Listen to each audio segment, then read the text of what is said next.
Hey, baby blossoms and Titans, what's going on, sweeties? What's going on today, y'all? What is going on? The topic for today is altars. Altars, the hoodoo altar to be exact. For me, I'm a hoodooist. I do other types of altars as well, but today we're talking about the hoodoo altar. Questions that I get asked all the time by baby blossoms in the work. Do I have to have an altar? Absolutely. I would say absolutely 100% yes. You have to have some way of, it's all about energy. It's all about the honoring. So I will 100% say you do need an altar. Before you begin any altar work though, you will need a place to do your rituals. You will need a place to do your rituals, be it big, be it small, whatever. You do need to have an altar, a working altar at that, a cleansed altar, an altar with all the elements. So that will be a yes, babies. It's not hard. It's very cheap if you wanted to have a simple altar. It's not expensive at all, but yes, you do need an altar. Let's get into it, right? This means, the word altar just means where you will need a quiet place where you won't be disturbed, and a surface such as a table, a box, a chest, or even a large piece of flat stone to set your ritual work. Some people set aside a portion of the floor to use as an altar, which is totally fine. I use a lot of my candle rituals that I do. I use, the part in front of your chimney, if you have a chimney or a fireplace. I have a fireplace right there. I place my work there, okay? I also have a altar. I always look over here because I have all my things lined up on my altar. So I have an altar right here in my spirit room. It's a working altar, as well as one by my door, which is a working altar. So yes, you can have several different altars in your home.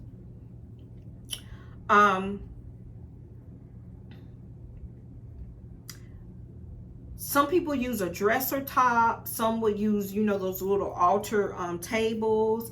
Some will use, I have like a bookshelf type thing right here. So I use that, and it's one of those lower ones with the 4 compartments.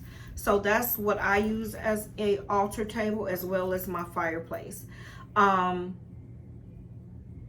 will need some basic items and some extra items to personalize your altar, okay? So note that you may need a piece of paper and a pen to write some of these things down. Of course, you can always save my video and subscribe to me. I would love that too. You could do it either way.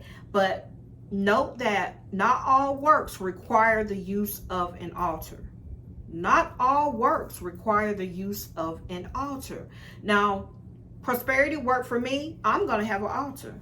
Wealth, prosperity, abundance, I always have a money altar, okay? I always want to bring in a stream of income. I always want to maximize the strength behind prosperity. And I always want to be able to pay my bills. I always want to be able to, my business to flow, flowing energy. I always will have and never will not have a prosperity altar.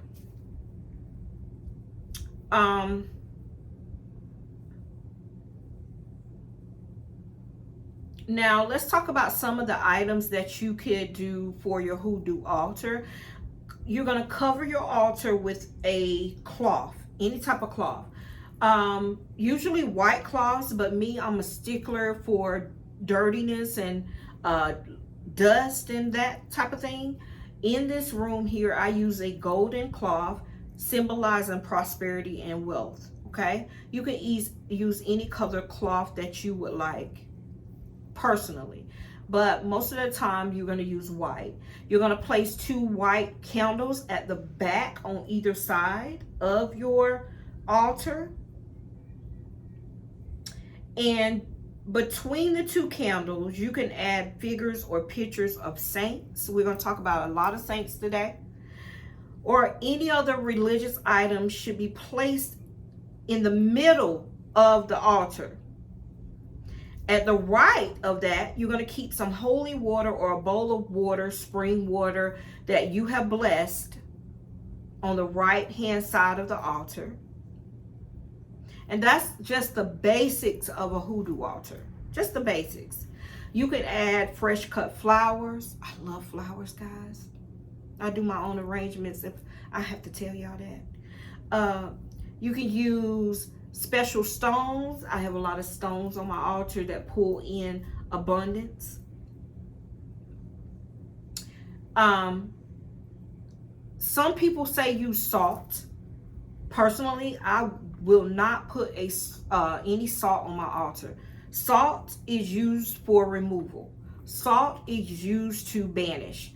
I do not put salt, especially on a prosperity altar, anywhere. Some say do, some say don't. It's totally what resonates with you, but personally, I do not use salt, okay, at all on a prosperity altar. You can use incense burners as well. If you use the incense burners, you could place that in front of the image and then in the middle of the altar with the saint or the picture of whoever you're honoring. Small dish of I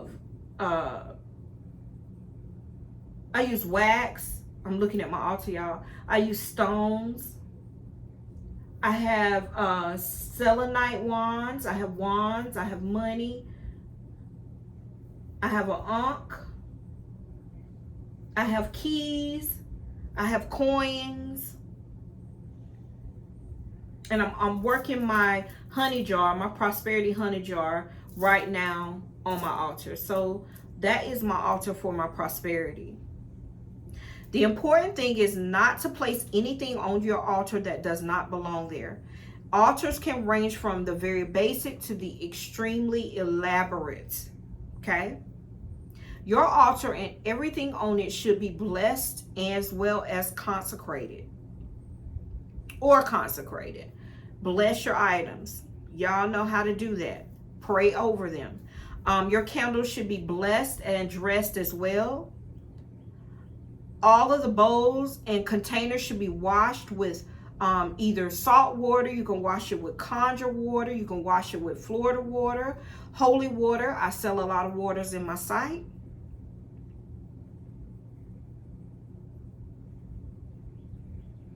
And as you become familiar with working with various spirits or various deities or various saints or orishas, whatever you're working with, whoever you're honoring, you will learn how to set up altars for each spirit or each family of spirits, okay?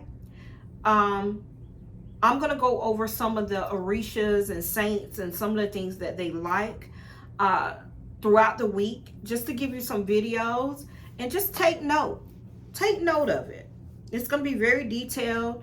I give a lot of information. If I learn, you learn, okay? For individual magical works, however, the altar will be as individual as the work itself, such as prosperity work. It's its own thing. You're going to put everything up there for prosperity. Love work, it's its own thing. You're going to put everything up there for love.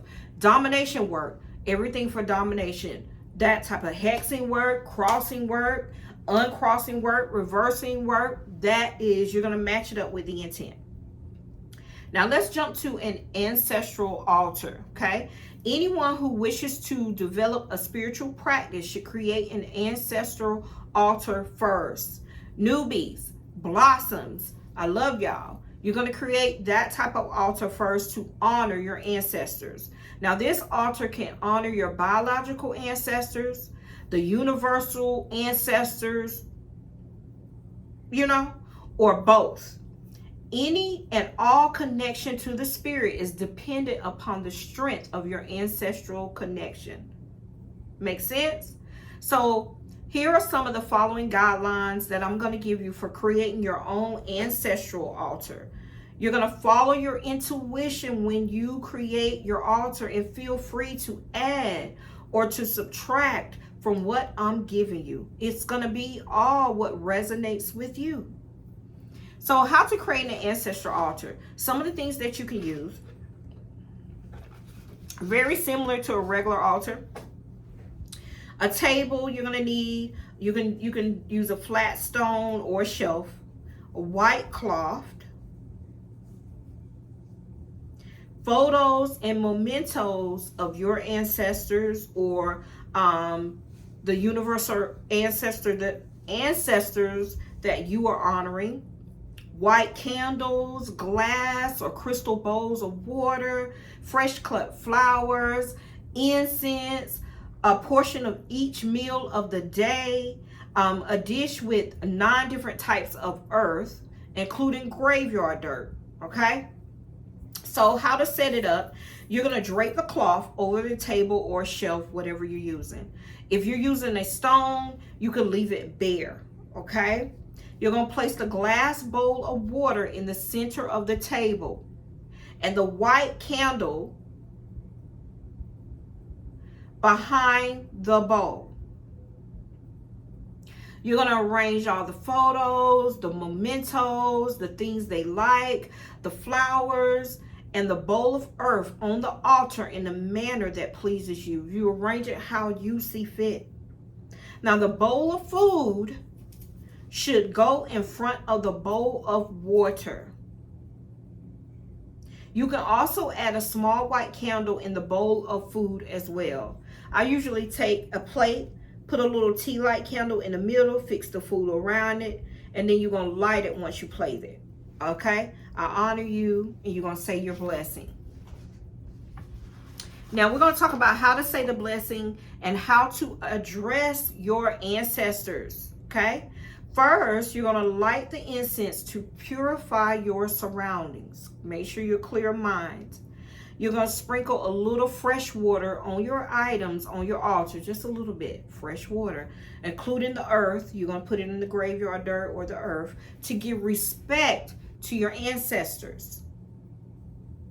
You're going to light your candle and offer it to the 4 sacred directions: east, west, south, and north. Then you're going to place it behind the bowl of water.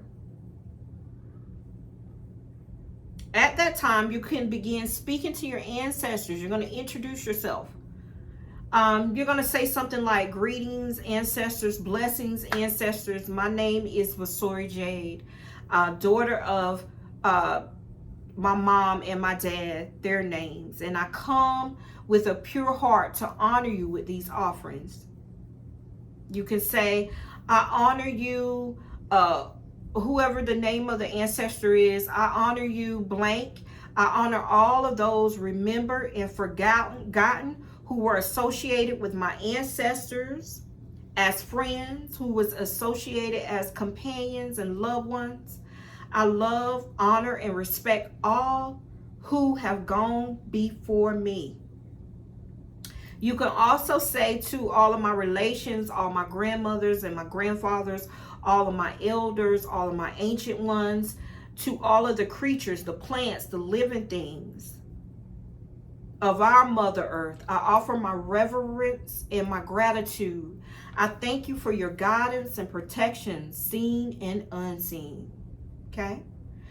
One last thing you can say as well is, "For all those who suffered, so that we may carry on the traditions. For those who died prematurely in a violent manner, or to anyone in particular, I offer this special prayer that you may rest in peace through the intercession of the 4 archangels and the 7 African powers." You're going to say in the prayer to the 7 African powers. You can Google that. After you say that last part where you honor the 7 African powers, you can then say the 7 African powers prayer, followed by a sincere prayer of your own, created by you off your headspace, while you're in meditation. Just talk to them like they're sitting right there. Like they're sitting right there. Give them honor. Give them respect. Give them positive energy, positive flow. Give them love. Okay? You can now, after your prayer, you can talk to him, like I said, just like talk to your ancestors. Talk to them about your problems. Talk to them and ask them for guidance. Talk to them and ask them, where do I go from here? What do I need to know? Where should I step? Just talk to them. When you are finished, offer them the food and the drink and thank them for listening. Take a moment, though, and meditate on your life. You're going to focus on your blessings and your abundance. You're going to focus on all of your intents. You're going to visualize passing on all that good to your ancestors who have gone before you and those yet to come after you. Now, to conclude, you're going to pour water on the ground, not in your home. You're going to get up from your altar. You're going to go outside and breathe and take some water. Drink from it. I drink from it first, and then I pour the rest out to them.